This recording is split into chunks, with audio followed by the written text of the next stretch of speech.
Gunung Slamet, tempat yang penuh misteri dan keindahan alam yang memukau.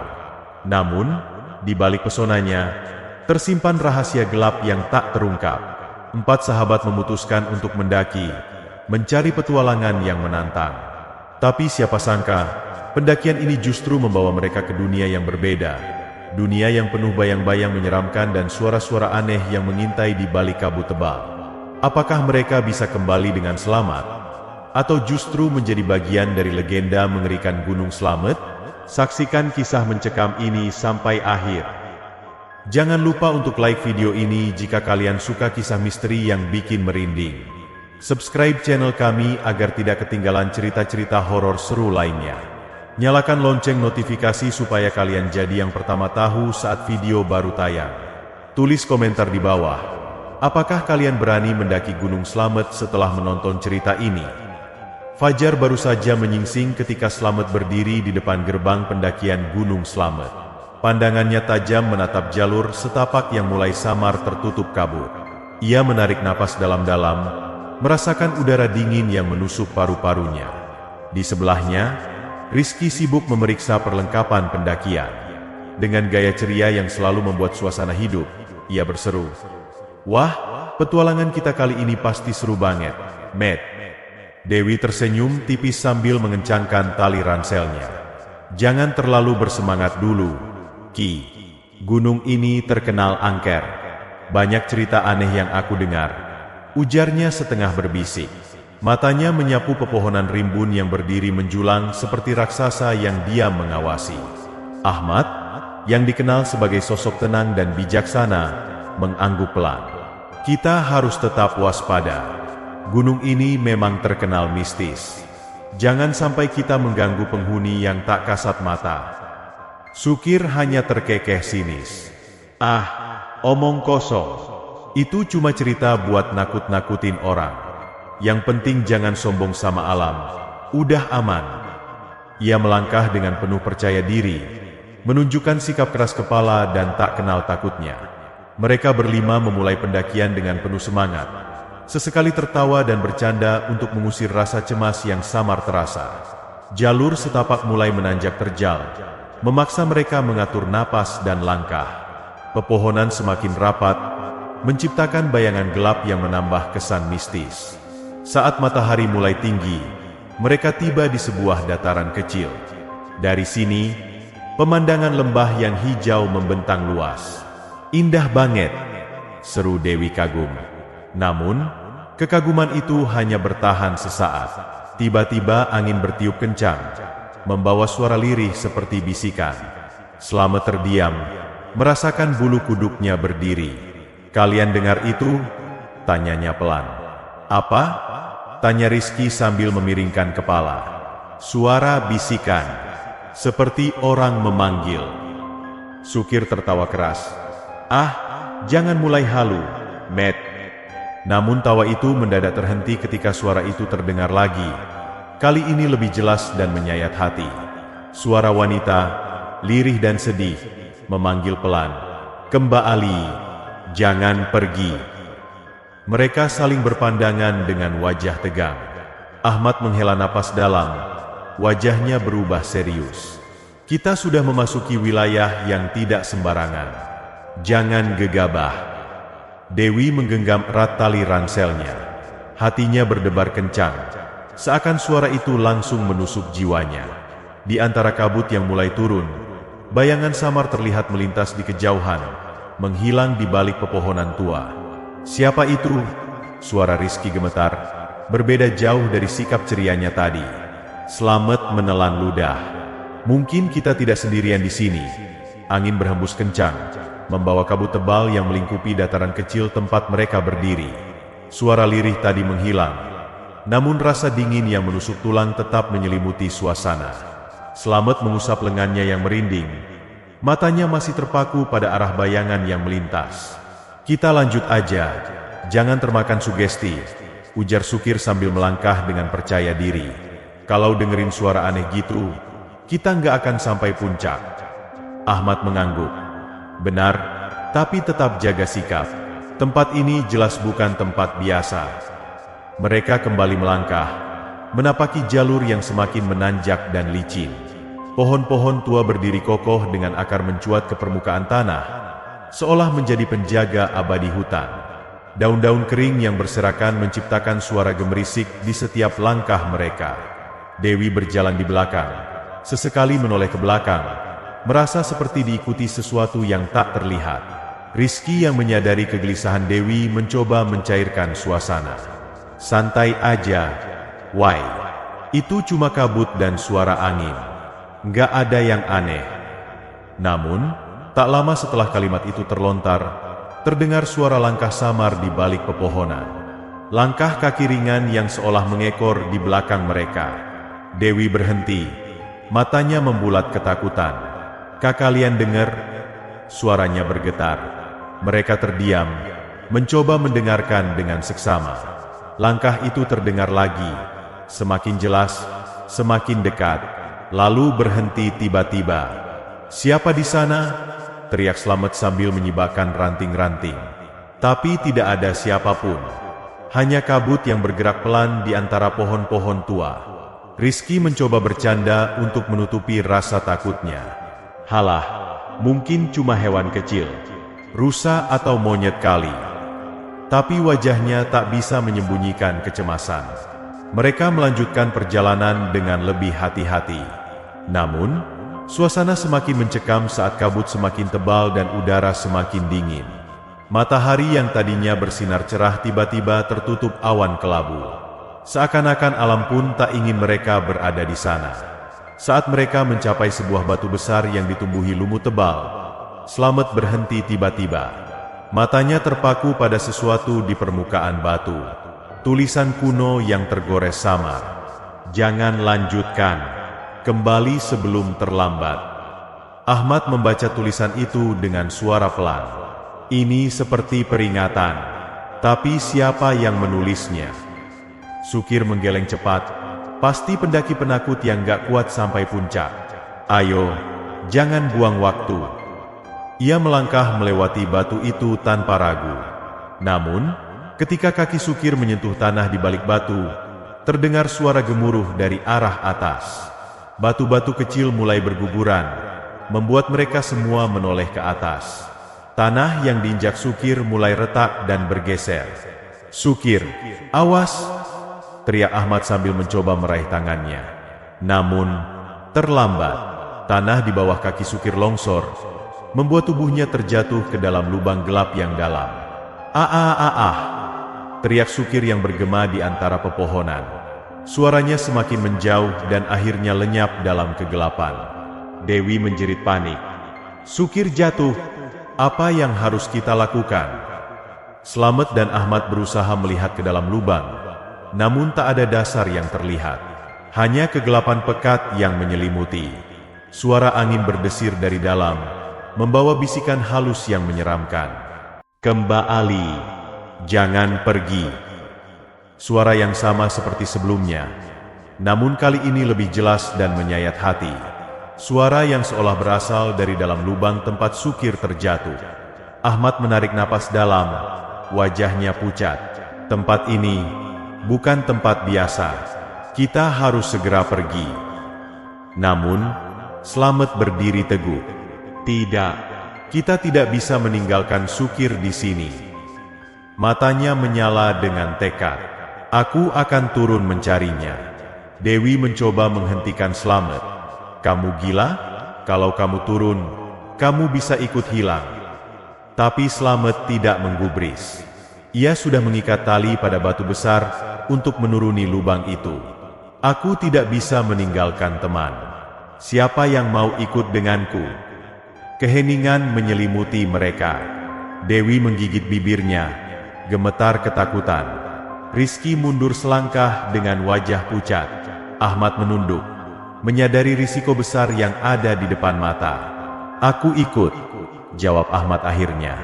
"Kita tidak boleh membiarkan Sukir sendirian. Apapun yang ada di sana, kita harus menghadapinya." Slamet mengangguk dengan penuh rasa terima kasih. Mereka berdua mempersiapkan peralatan dan mulai menuruni lubang gelap itu. Udara dingin dan lembab menyambut mereka saat menuruni tali perlahan. Semakin dalam mereka turun, semakin sunyi dan gelap suasana di sekeliling mereka. Suara angin yang berdesir dari dalam lubang terdengar semakin jelas. Bisikan lirih itu kembali terdengar. Kali ini lebih dekat. Kembali. Jangan pergi. Udara semakin dingin dan lembab saat Slamet dan Ahmad terus menuruni tali. Lubang gelap itu terasa tak berujung. Dinding batu yang mereka lalui ditumbuhi lumut basah dan akar-akar pohon yang mencuat seperti tangan-tangan kurus yang mencoba meraih mereka.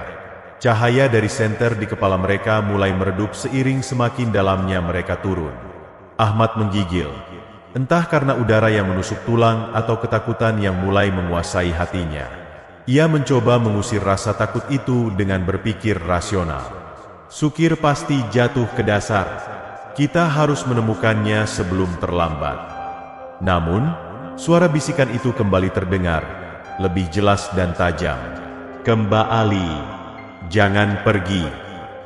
Slamet menghentikan langkahnya, memandang Ahmad yang terlihat ketakutan. Kamu dengar itu? Tanya Slamet dengan suara bergetar. Ahmad mengangguk pelan, wajahnya semakin pucat. Itu bukan suara angin. Siapa yang berbicara? Sebelum Slamet bisa menjawab, suara jeritan terdengar menggema dari dasar lubang. Jeritan Sukir yang penuh kepanikan dan ketakutan. Tolong! Tolong aku! Sukir! Kami di sini! Teriak Slamet sambil mempercepat turunannya. Bertahanlah! Kami akan menolongmu. Namun, setelah jeritan itu, suara Sukir berubah menjadi rintihan lirih. Seolah-olah suaranya diseret oleh sesuatu yang tidak terlihat. Jangan, jangan, bawa aku, jangan. Jeritan itu perlahan menghilang, digantikan oleh suara tawa pelan yang menyeramkan. Tawa yang tidak menyerupai manusia. Tawa yang bergema dan menyelinap di setiap sudut gelap lubang itu. Ahmad gemetar. Apa itu? Slamet mencoba tetap tenang. Fokus. Kita hampir sampai di dasar. Akhirnya, mereka sampai di dasar lubang yang licin dan berlumpur. Bau anyir menyeruak dari kegelapan, membuat mereka menutup hidung. Cahaya senter mereka menyorot ke sekeliling, memperlihatkan lorong sempit yang seolah memanggil mereka untuk masuk lebih dalam. Sukir pasti di dalam sana, ucap Slamet sambil mulai melangkah ke arah lorong itu. Namun, Ahmad menahan lengannya. Tunggu! Ada sesuatu di dinding. Mereka mendekatkan senter ke dinding batu yang kasar. Goresan-goresan aneh terlihat di sana. Tulisan kuno yang tidak mereka mengerti. Namun, salah satu goresan berbentuk wajah manusia yang sedang menjerit ketakutan. Sangat realistis hingga terlihat seperti hidup. Ahmad merinding. Siapa yang membuat ini? Kenapa bisa sedetail ini? Slamet menggertakkan gigi. Jangan pikirkan itu. Kita harus temukan Sukir. Mereka melangkah masuk ke dalam lorong yang semakin menyempit. Udara di dalam terasa berat, membuat napas mereka tersengal-sengal. Di ujung lorong, terdengar suara rintihan pelan. Jangan, tolong, jangan. Mereka berlari menuju sumber suara dan menemukan Sukir tergeletak di lantai batu yang lembab. Tubuhnya gemetar, wajahnya pucat, dan matanya kosong menatap langit-langit. Sukir, kamu nggak apa-apa. Slamet mengguncang tubuh Sukir, tapi tidak ada respon. Tubuhnya dingin seperti es. Ahmad menggigil ketakutan. Ada yang nggak beres. Matt, Sukir seperti sudah mati. Namun, sebelum mereka bisa membawa Sukir keluar, lorong di belakang mereka tiba-tiba tertutup oleh bayangan hitam pekat. Bayangan itu bergerak, melilit dinding batu dan mendekat ke arah mereka dengan cepat. Tawa menyeramkan itu kembali terdengar, lebih nyaring dan lebih dekat. Pergi, atau kalian juga akan kuambilil. Ahmad mundur dengan tubuh gemetar. Matt, kita harus lari. Slamet mengangkat tubuh Sukir ke punggungnya dengan susah payah. Ayo, jangan berhenti. Mereka berlari menyusuri lorong gelap. Cahaya senter yang semakin redup membuat mereka hampir tersandung beberapa kali. Bayangan hitam itu terus mengejar, bergerak dengan cepat seperti kabut yang melayang di udara.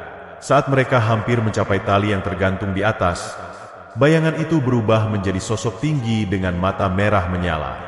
Sosok itu mengangkat tangannya, dan suara jeritan Sukir menggema lagi. "Aku tidak bisa keluar." Sukir tiba-tiba meronta di punggung Slamet. Wajahnya yang pucat kini penuh ketakutan. "Lepaskan aku! Lepaskan!" Ia berteriak dan menggeliat, membuat Slamet terjatuh ke tanah. Ahmad mencoba membantu, namun tubuh Sukir terangkat dengan sendirinya, melayang di udara. Sosok bayangan itu tersenyum menyeramkan dan mengulurkan tangan panjangnya ke arah Sukir. "Kau milikku!" Bayangan itu menyelimuti tubuh Sukir yang berteriak ketakutan. Dalam sekejap, Sukir menghilang bersama sosok bayangan itu. Udara kembali sunyi, hanya tersisa gema suara tawa yang perlahan memudar. Slamet terduduk lemas, matanya masih terpaku pada tempat Sukir menghilang. Ahmad mengguncangnya. "Matt, bangun. Kita harus pergi sekarang." Dengan gemetar, Slamet berdiri dan mulai memanjat tali keluar dari lubang itu. Ahmad mengikutinya dengan napas terengah-engah. Saat mereka hampir mencapai permukaan, suara bisikan itu kembali terdengar. "Kembali, atau kalian juga akan hilang." Dewi dan Rizky yang menunggu di atas menyambut mereka dengan wajah cemas. "Mana Sukir?" "Kalian ketemu Sukir?" tanya Dewi panik. Slamet terdiam, tubuhnya gemetar. Ahmad menjawab dengan suara parau. "Dia hilang di bawah sesuatu." Mata Dewi membulat ketakutan.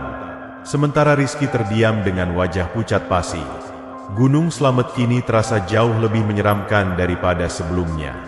Angin dingin berhembus kencang, membawa suara tawa halus yang menggema di antara pepohonan. Tawa yang sama seperti yang mereka dengar di dalam lubang malam mulai turun saat mereka meninggalkan lubang mengerikan itu. Udara di lereng Gunung Slamet semakin dingin. Angin berbisik di antara dedaunan seolah membisikkan rahasia kelam yang tersembunyi. Dewi terduduk lemas di samping Rizky yang berusaha menenangkan dirinya, meski wajahnya sendiri terlihat pucat. "NG itu, kamu yakin Sukir di bawah sesuatu?" Suara Dewi gemetar, matanya berkaca-kaca menatap Slamet dan Ahmad. Slamet hanya bisa mengangguk pelan. Wajahnya lelah, bukan hanya karena perjalanan fisik yang berat, tetapi juga karena ketakutan yang masih menggantung di benaknya. "Aku nggak tahu itu apa, tapi jelas itu bukan manusia." Rizky menggeleng tak percaya. "Ini gila. Kita harus lapor ke petugas SAR atau turun gunung sekarang." Sebelum mereka sempat berdiskusi lebih jauh, suara gemerisik terdengar dari arah hutan. Mereka semua memandang ke arah suara itu. Tubuh mereka membeku ketakutan. Dari dalam kegelapan, terlihat sosok yang berjalan terhuyung-huyung. Tubuhnya kurus, pakaiannya robek-robek, dan rambutnya kusut menutupi wajah. Sosok itu perlahan mendekat. Langkahnya berat seolah kakinya terikat sesuatu yang tak terlihat. "Sukir?" seru Dewi sambil berdiri dengan mata membelalak. Sosok itu mendongak, menampakkan wajah pucat dengan mata kosong yang tak berkedip. Mulutnya terbuka, mengeluarkan suara parau yang mengerikan. "Kembali." Slamet mundur selangkah, jantungnya berdetak kencang. "Itu bukan Sukir." Ahmad menggenggam lengan Slamet dengan erat. "Kita harus pergi sekarang." Namun, kaki mereka terasa berat, seolah-olah tanah di bawah mereka mencengkeram kuat. Sosok itu terus mendekat. Wajahnya semakin jelas terlihat. Kulitnya pucat seperti mayat. Matanya cekung dengan lingkaran hitam pekat. Saat ia membuka mulut, suara tawa mengerikan terdengar, sama seperti yang mereka dengar di dalam lubang. "Kembali, atau kalian juga milikku." Dewi menjerit ketakutan. Suaranya menggema di tengah keheningan malam. Rizky berusaha menarik Dewi menjauh, namun tubuhnya seolah membeku di tempat. Sosok itu semakin dekat. Tangannya terulur dengan jari-jari kurus yang memanjang tak wajar. Slamet mengumpulkan keberaniannya dan berteriak, "Lari! Sekarang!" Seolah terbangun dari mimpi buruk, mereka semua berlari tanpa menoleh ke belakang. Hutan terasa semakin gelap. Suara napas mereka bercampur dengan derap langkah yang tergesa-gesa. Namun, suara tawa itu terus mengikuti, semakin nyaring dan semakin dekat. Mereka terus berlari hingga tiba di sebuah lereng terjal yang berbatasan dengan jurang dalam. Slamet menghentikan langkahnya dengan napas tersengal-sengal, memandang ke sekeliling dengan panik. Jalan buntu, kita terjebak. Ahmad memutar tubuhnya, wajahnya tegang. Dia mendekat. Dari balik pepohonan, sosok Sukir kembali muncul. Namun, kini wajahnya semakin mengerikan. Kulitnya berubah pucat kehijauan, matanya merah menyala, dan mulutnya tersenyum lebar dengan gigi tajam yang terlihat tidak manusiawi. Kembali, atau kalian selamanya di sini. Dewi terjatuh ke tanah, tubuhnya gemetar tak terkendali. Tolong, jangan. Slamet mengangkat batu besar dan melemparkannya ke arah sosok itu. Namun batu itu melayang menembus tubuhnya seolah-olah sosok itu hanyalah bayangan. Rizky mundur dengan wajah ketakutan. Apa dia hantu? Sosok itu mendekat semakin cepat. Tubuhnya melayang di atas tanah dengan tangan terulur ke arah mereka. Tawa mengerikan itu menggema, membuat nyali mereka semakin ciut.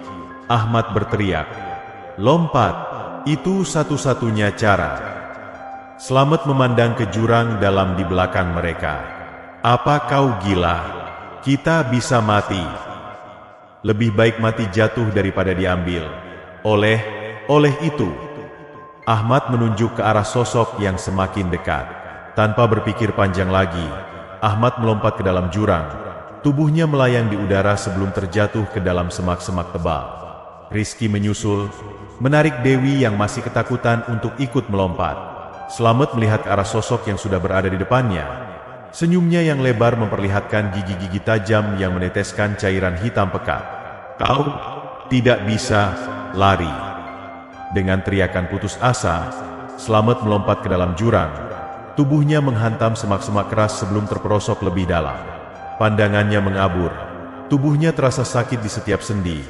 Namun ia masih bisa mendengar suara tawa mengerikan itu menggema di udara malam. Saat kesadarannya mulai memudar, terdengar suara bisikan lirih yang membekukan darahnya. "Kem, Ba'a, Li." Kegelapan pun menyelimuti pandangannya. Slamet terbangun dengan kepala berdenyut hebat dan tubuh yang terasa remuk.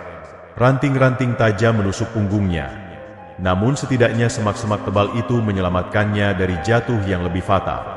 Udara lembab dan dingin menyelimuti, sementara kabut tebal menghalangi pandangan. "Aduh, sial!"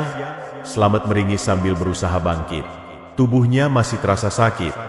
Namun ia memaksa diri berdiri dan melihat sekeliling. Rizky, Dewi, Ahmad. Suara gema samar terdengar, namun tak ada jawaban. Hanya kabut putih yang bergulung-gulung di antara pepohonan raksasa. Kecemasan mulai merayapi benaknya. Dengan langkah tertatih-tatih, Slamet menyusuri lereng terjal. Setiap langkah terasa berat, bukan hanya karena tubuhnya yang terluka, tapi juga karena suasana aneh yang menyelimuti tempat itu. Tak ada suara burung, tak ada hembusan angin, hanya kesunyian yang begitu mencekam. Tiba-tiba, dari balik kabut, terlihat sosok berdiri membelakanginya. Tubuh kurus dengan rambut panjang terurai kusut, pakaian yang robek-robek dan kotor. "Dewi, itu kamu?" Slamet melangkah mendekat, matanya menyipit mencoba memastikan. Namun, sebelum ia bisa mendekat, sosok itu berbalik. Wajah pucat dengan mata hitam kosong menatapnya tanpa ekspresi. Mulutnya bergerak perlahan, mengeluarkan suara berbisik. "Kembalilah sebelum terlambat." Slamet tersentak mundur. Jantungnya berdegup kencang. Siapa kau?" Namun sosok itu menghilang begitu saja, seolah ditelan kabut. Slamet berdiri mematung dengan keringat dingin mengalir di pelipisnya. Terdengar suara gemerisik dari arah semak-semak, membuatnya berjaga-jaga. "Siapa di sana?" Dari balik semak, Ahmad muncul dengan wajah panik. "Selamat, kau selamat. Ayo cepat, aku menemukan Rizky dan Dewi. Mereka butuh bantuanmu." Slamet mengangguk lega. "Syukurlah, ayo cepat." Mereka berdua berlari menyusuri jalur licin di dalam hutan berkabut itu. Napas terengah-engah dan jantung yang masih berdebar kencang tak menghentikan langkah mereka. Mereka tiba di sebuah gua yang tersembunyi di balik rimbunan pohon tua. Ahmad masuk lebih dulu, diikuti oleh Slamet yang masih kebingungan. Di dalam gua itu, terlihat Dewi dan Rizky terduduk lemas dengan wajah pucat ketakutan. "Dewi, Rizky, kalian gak apa-apa?" Slamet bergegas menghampiri mereka. Dewi mengangguk pelan, namun wajahnya terlihat sangat lelah. Kami hampir ditangkap oleh makhluk itu." Rizky gemetar, suaranya parau. Dia terus mengikutiku, menyebut namaku. Suaranya persis seperti suara Sukir, tapi wajahnya bukan manusia. Slamet memandang Ahmad dengan cemas. "Apa sebenarnya yang kita hadapi ini?" Ahmad menghela napas panjang. "Aku menemukan sesuatu di sini." Ia mengeluarkan gulungan kain tua yang dipenuhi tulisan kuno. Ini semacam mantra atau peringatan. Sepertinya ada sesuatu yang menjaga gunung ini, dan kita sudah mengganggunya. Slamet membaca tulisan itu dengan seksama. Kalimat-kalimat dalam bahasa Jawa kuno memperingatkan siapapun yang memasuki wilayah terlarang untuk segera pergi sebelum matahari terbenam. Karena jika tidak, mereka akan terjebak selamanya di antara dua dunia. Dewi menutup mulutnya, air matanya jatuh. "Jadi, kita terjebak?" Ahmad mengangguk, wajahnya suram. "Ya, kita berada di antara dunia nyata dan dunia gaib. Itulah kenapa kita melihat Sukir dalam wujud yang mengerikan, karena dia sudah menjadi bagian dari dunia ini." Rizky menunduk putus asa. "Lalu, bagaimana caranya kita keluar dari sini?" Ahmad menunjuk tulisan terakhir dalam gulungan itu. "Satu-satunya cara adalah kembali ke tempat di mana kita pertama kali masuk, dan meninggalkan sesuatu yang berharga sebagai pengganti." Slamet memandang teman-temannya satu persatu. "Kita harus kembali ke lubang itu, ke tempat di mana Sukir hilang." Dewi gemetar ketakutan. "Tidak, aku tidak mau ke sana lagi." Rizky menggenggam tangan Dewi dengan kuat. "Kita nggak punya pilihan, Dewu. Kalau nggak kembali, kita nggak akan pernah keluar dari sini." Ahmad berdiri tegak. "Ayo, sebelum semuanya terlambat." Dengan tekad yang bulat, mereka berjalan keluar dari gua dan kembali ke dalam hutan yang berkabut tebal. Suara tawa mengerikan terdengar di kejauhan, membuat mereka berjalan semakin cepat. Mereka tahu bahwa waktu mereka semakin sedikit, dan entah apa yang menanti mereka di lubang itu, tempat di mana segalanya dimulai.